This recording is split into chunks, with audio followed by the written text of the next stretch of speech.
Hello you, welcome to Geekism and welcome to Planet Zoo, the first Planet Zoo, the full release Planet Zoo video on the channel. Super excited to bring this one to you. I'm able to bring this one to you thanks to the awesome folks at Frontier.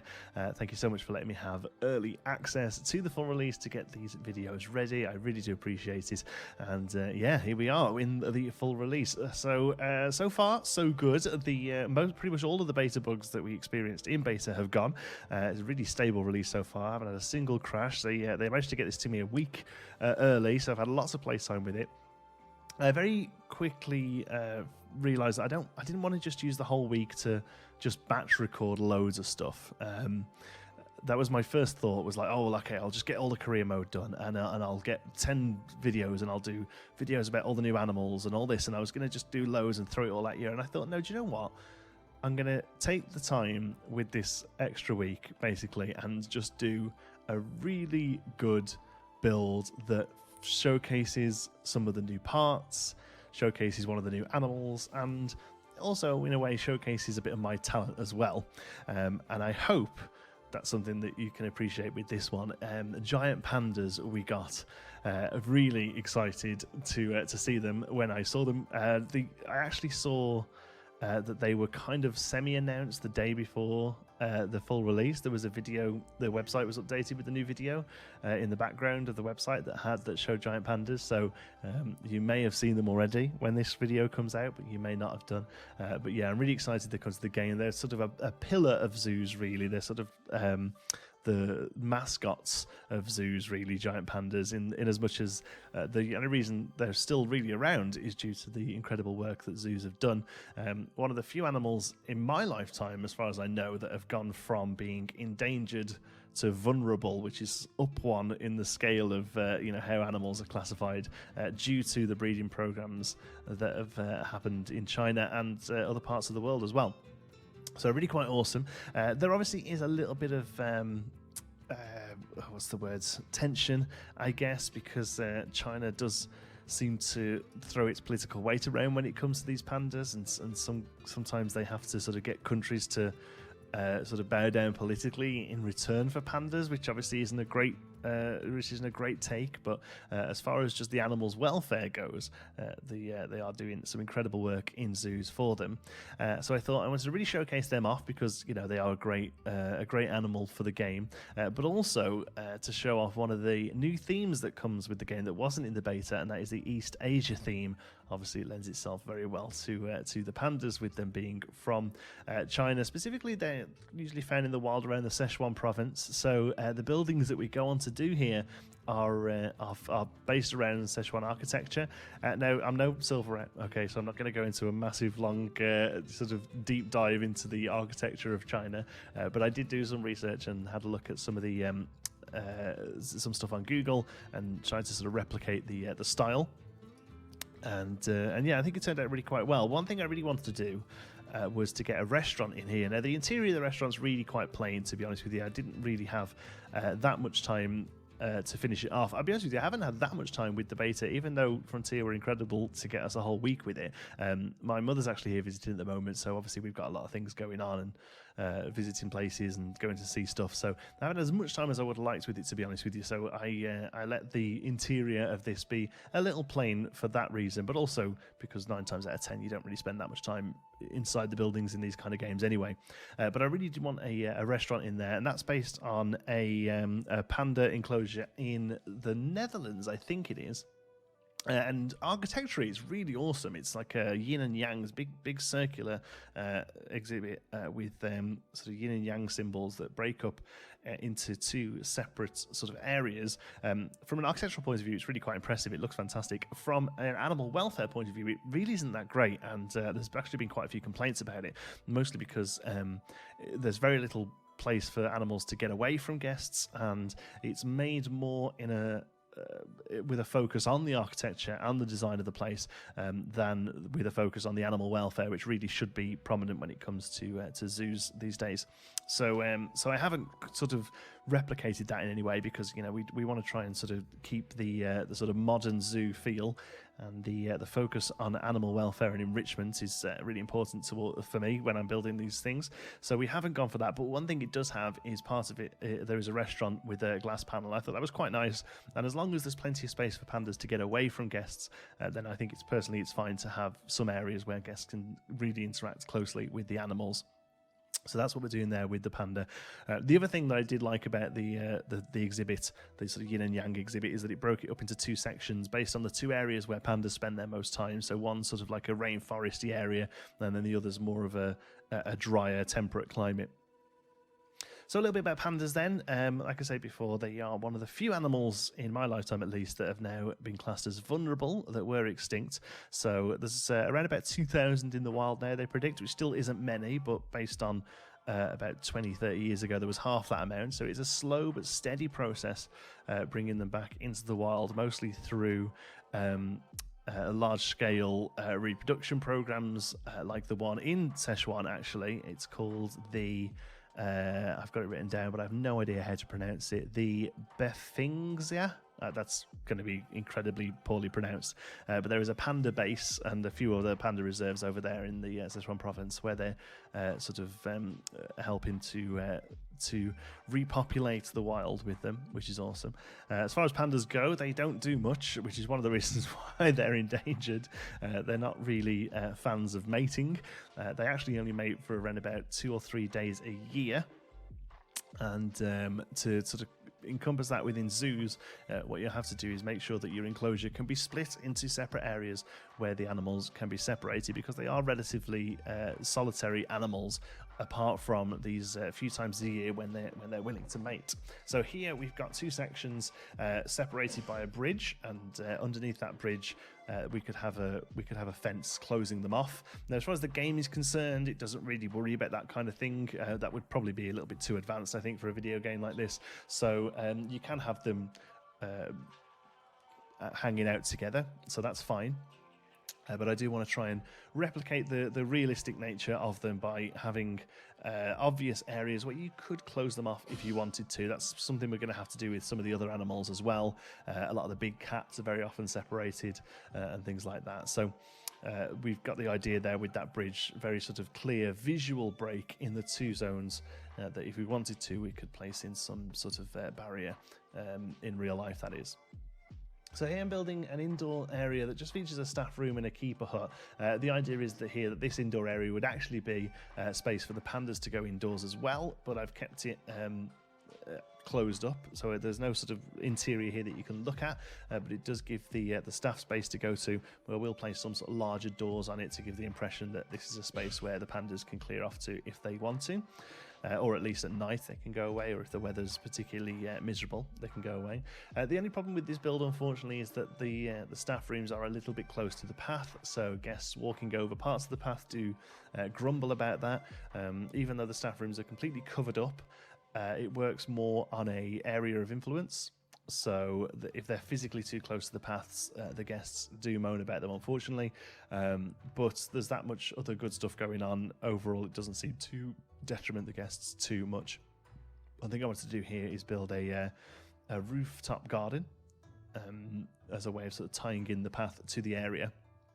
One thing I've noticed looking at different zoos around the place, either through Google Maps or actually visiting them, is that they spend a lot of time and a lot of effort really making the paths feel enclosed, like you're almost exploring the area. You're like working your way through the jungle, as opposed to the only other thing I can really reference, and that's theme parks, and they're much more sort of open plazas, big open spaces where you can really see everything that's going on. Really, it's more of a sort of sneaking around almost, and then slowly finding these smaller areas that you can see the animals from.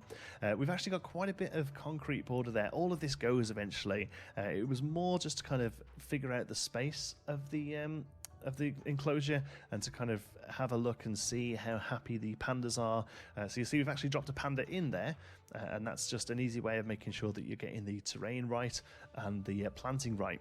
One thing it looks like they've done with the full release of the game that has changed from beta is opened up the top cap of the foliage, which is fantastic. So before, the foliage would sit like they would say, oh, this animal wants sort of 20 to 30% foliage, and it could be really quite limiting in your designs. Whereas now it looks like they've just got the lower amount, so it needs at least 20% foliage, but you can do as much as you like. And personally, that's fantastic. Now, I say all this, I haven't been able to test with that many animals, but so far, the couple of animals that I've built exhibits for, they all have that higher end cap of foliage just completely removed, which is fantastic. So really glad to see that. It means we can go really dense, really lush with these.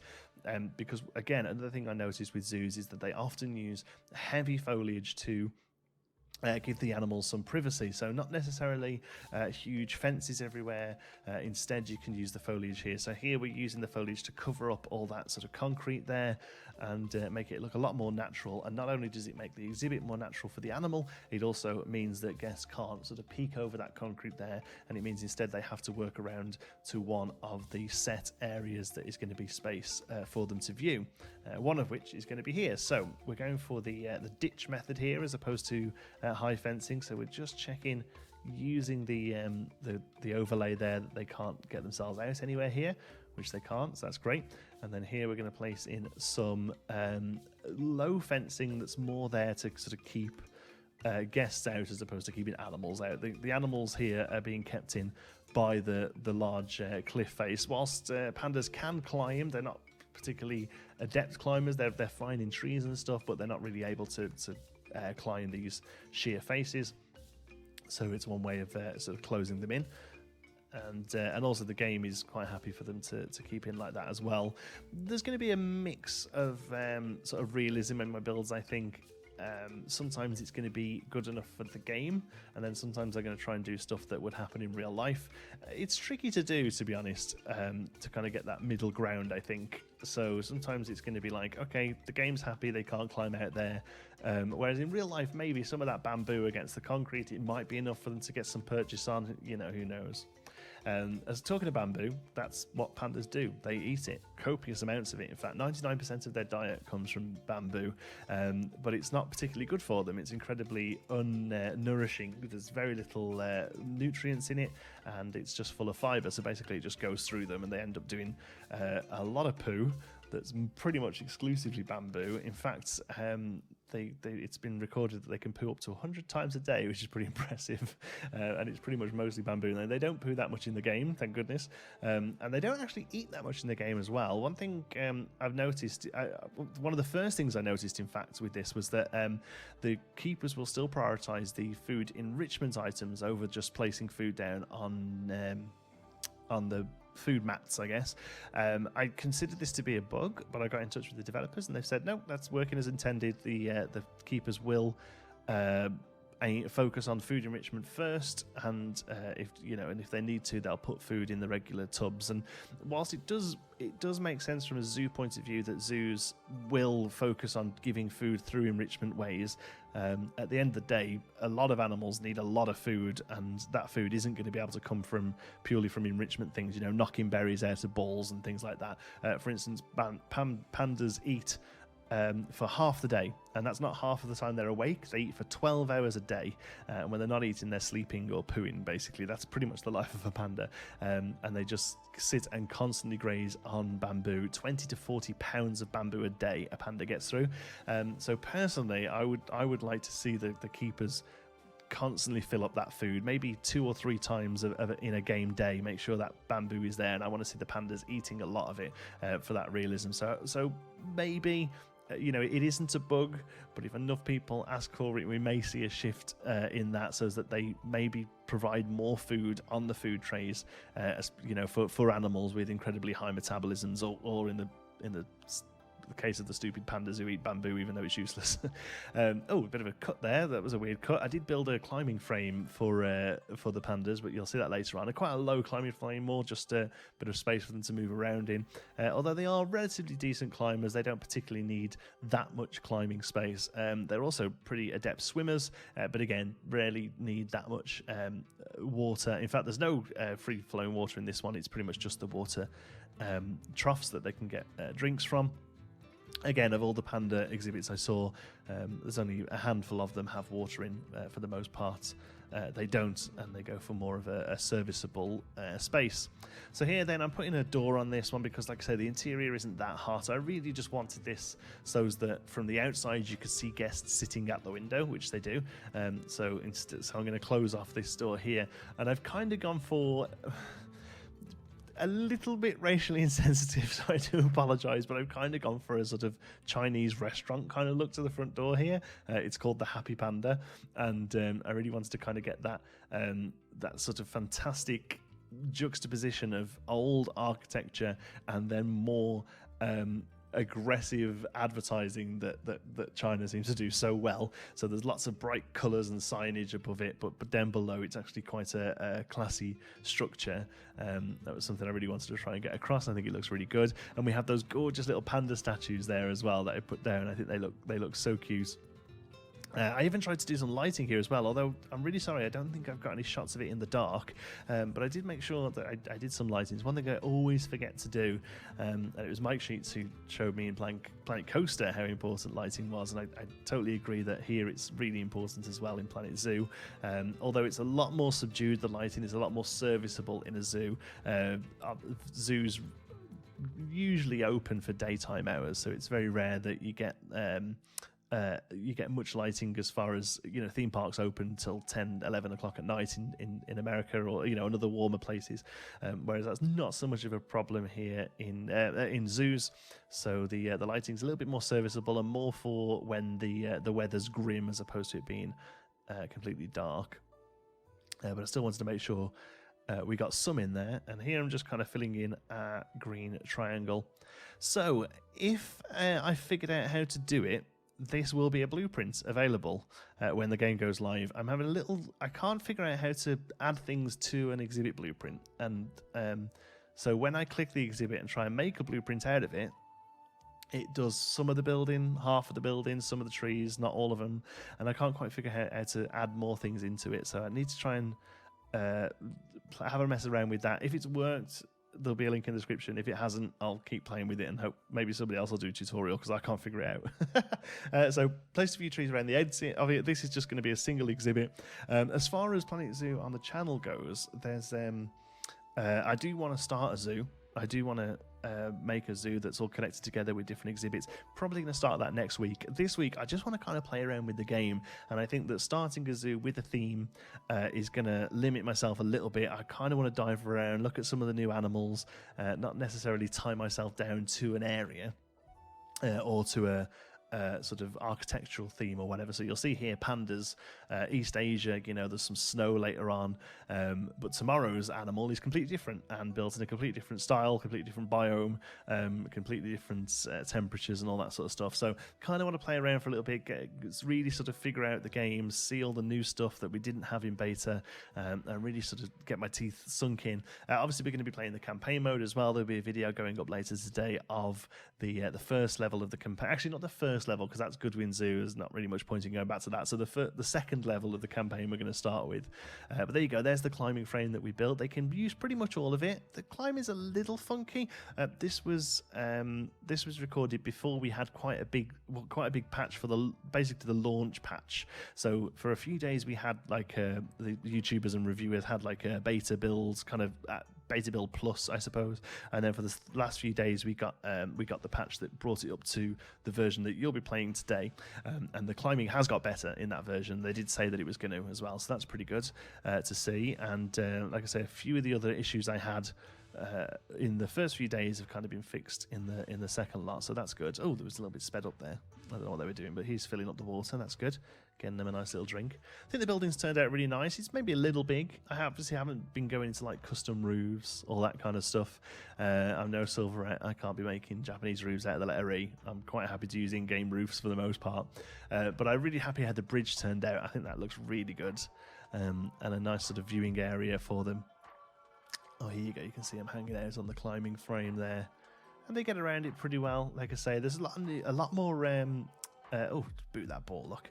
There's a lot more food enrichment items in general, actually, than there were in the betas. That's really good to see. Loads of variations, awesome like pipes that with water going through them, and different things they can roll, and big ones with tires on. There's a really good one later on, I think, that we put down that looks really good.